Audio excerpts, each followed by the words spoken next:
22 अप्रैल 2025 को लश्कर तैयबा से संबंधित पाकिस्तानी और पाकिस्तान प्रशिक्षित आतंकवादियों ने भारत में जम्मू और कश्मीर के पहलगाम में भारतीय पर्यटकों पर बर्बरतापूर्ण हमला किया।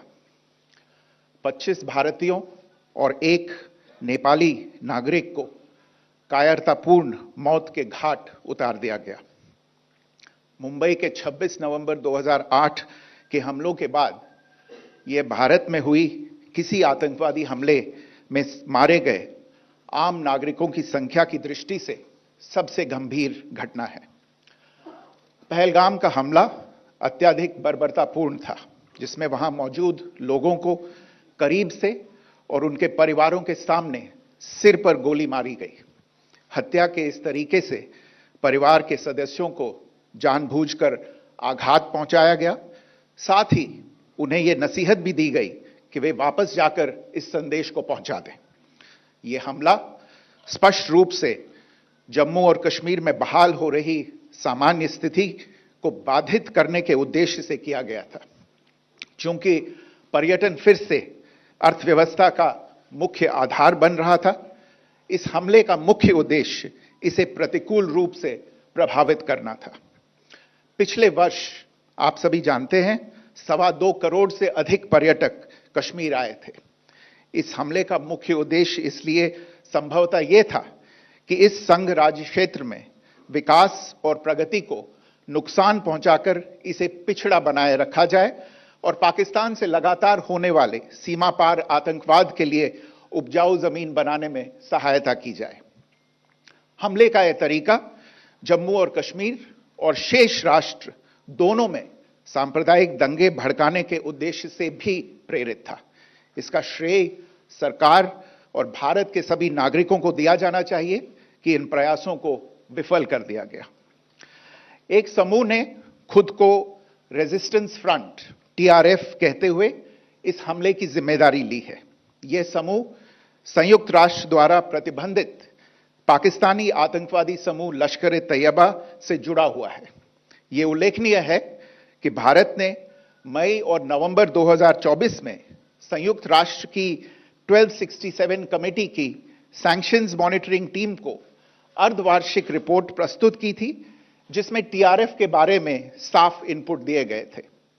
इससे पाकिस्तान स्थित आतंकवादी समूहों के लिए कवर के रूप में टीआरएफ की भूमिका सामने आई थी। इससे पहले भी दिसंबर 2023 में भारत ने इस टीम को लश्कर तैयबा और जैश ए मोहम्मद के बारे में सूचित किया था, जो टीआरएफ जैसे छोटे आतंकवादी समूहों के माध्यम से अपनी गतिविधियों को संचालित कर रहे हैं। इस संबंध में 25 अप्रैल को यूएन सिक्योरिटी काउंसिल प्रेस वक्तव्य में टीआरएफ के संदर्भ को हटाने के लिए पाकिस्तान के दबाव पर भी ध्यान दिया जाना चाहिए। पहलगाम आतंकवादी हमले की जांच से पाकिस्तान के साथ आतंकवादियों के संपर्क उजागर हुए हैं। रेजिस्टेंस फ्रंट द्वारा किए गए दावे और लश्कर तैयबा से ज्ञात सोशल मीडिया हैंडल द्वारा इसको रीपोस्ट किया जाना इसकी पुष्टि करता है। चश्मदीद गवाहों और विभिन्न जांच एजेंसियों को उपलब्ध अन्य सूचनाओं के आधार पर हमलावरों की पहचान भी हुई है। हमारी इंटेलिजेंस ने इस टीम के योजनाकारों और उनके समर्थकों की जानकारी जुटाई है। इस हमले की रूपरेखा भारत में सीमा पार आतंकवाद को अंजाम देने के पाकिस्तान के लंबे ट्रैक रिकॉर्ड से भी जुड़ी हुई है, जिसके लिखित और स्पष्ट दस्तावेज उपलब्ध हैं। पाकिस्तान दुनिया भर में आतंकवादियों के लिए एक शरण स्थल के रूप में पहचान बना चुका है। यहां अंतर्राष्ट्रीय स्तर पर प्रतिबंधित आतंकवादी सजा पाने से बचे रहते हैं। इसके अलावा पाकिस्तान ने इस मुद्दे पर विश्व और फाइनेंशियल एक्शन टास्क फोर्स जैसे अंतर्राष्ट्रीय मंचों को जानबूझकर गुमराह करने के लिए भी जाना जाता है। साजिद मीर का मामला, जिसमें इस आतंकवादी को पाकिस्तान ने मृत घोषित कर दिया था और फिर अंतर्राष्ट्रीय दबाव के परिणाम स्वरूप वो जीवित पाया गया, इसका सबसे स्पष्ट उदाहरण है। यह स्वाभाविक है कि पहलगाम में हुए इस हमले से जम्मू और कश्मीर के साथ साथ भारत के अन्य भागों में भी आक्रोश देखा गया। हमलों के बाद भारत सरकार ने स्वाभाविक रूप से पाकिस्तान के साथ संबंधों को लेकर कुछ कदम उठाए।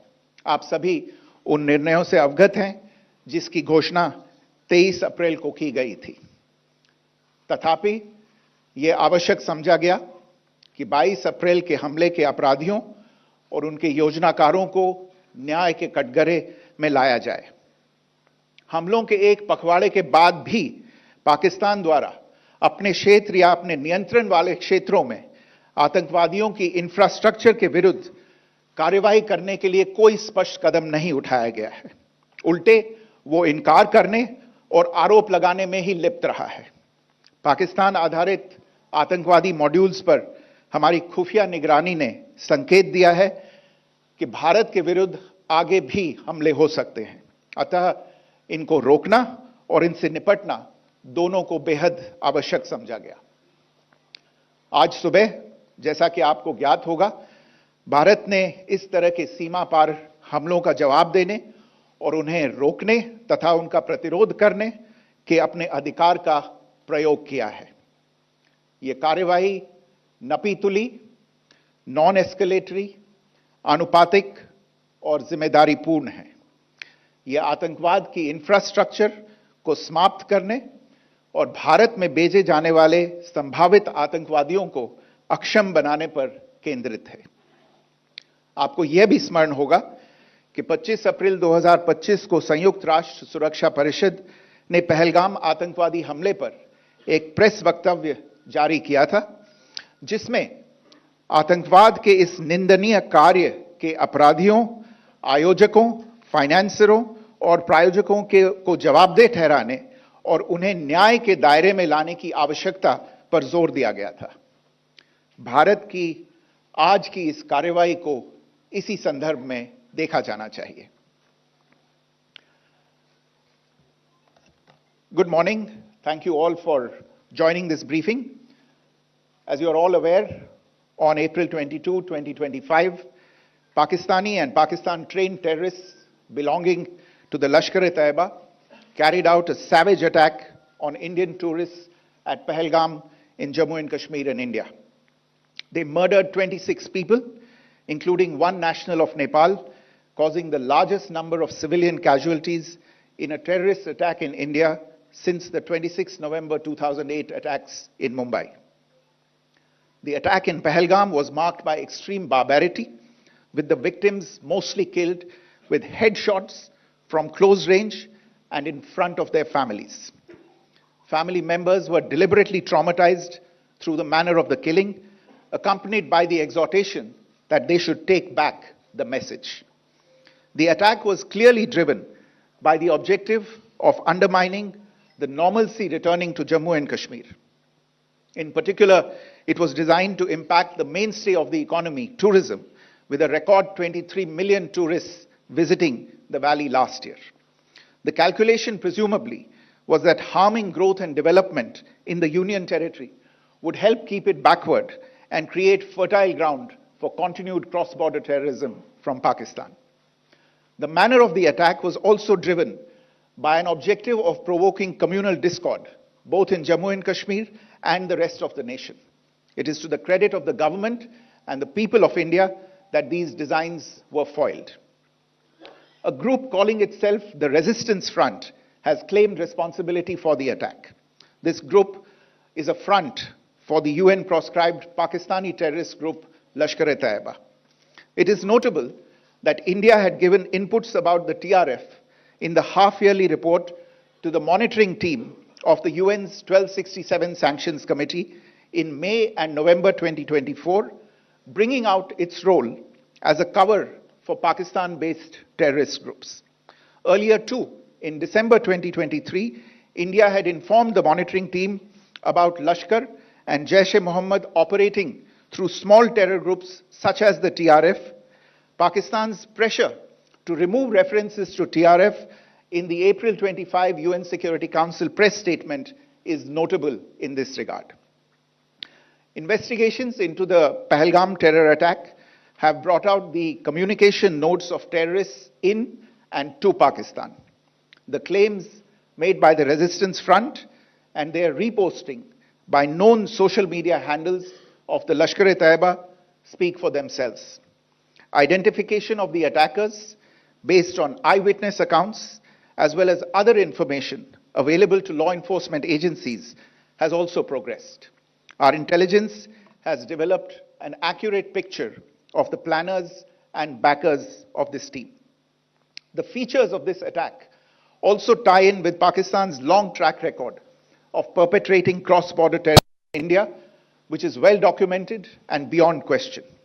Pakistan also has a well-deserved reputation as a haven for terrorists from around the world, with internationally proscribed terrorists enjoying impunity there. In addition, Pakistan has been known to willfully mislead the world and international forums, such as the Financial Action Task Force, on this issue. The Sajid Mir case, in which this terrorist was declared dead and then, in response to international pressure, brought back to life, found alive and arrested, is the most glaring example. The latest attack in Pahalgam has understandably generated deep anger in Jammu and Kashmir and in other parts of India. Following the attacks, the government of India naturally responded with a set of initial measures relating to our engagement with Pakistan. You're all aware of the decisions that were announced on the 23rd of April. However, it was deemed essential that the perpetrators and planners of the 22nd April attack be brought to justice. Despite a fortnight having passed since the attacks, there has been no demonstrable step from Pakistan to take action against the terrorist infrastructure on its territory or on territory under its control. Instead, all it has indulged in are denials and allegations.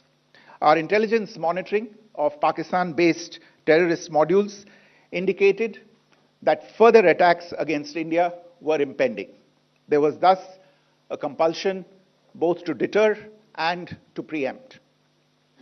Earlier this morning, as you would be aware, India exercised its right to respond and preempt as well as deter more such cross-border attacks. These actions were measured, non-escalatory, proportionate, and responsible. They focused on dismantling the terrorist infrastructure and disabling terrorists likely to be sent across to India.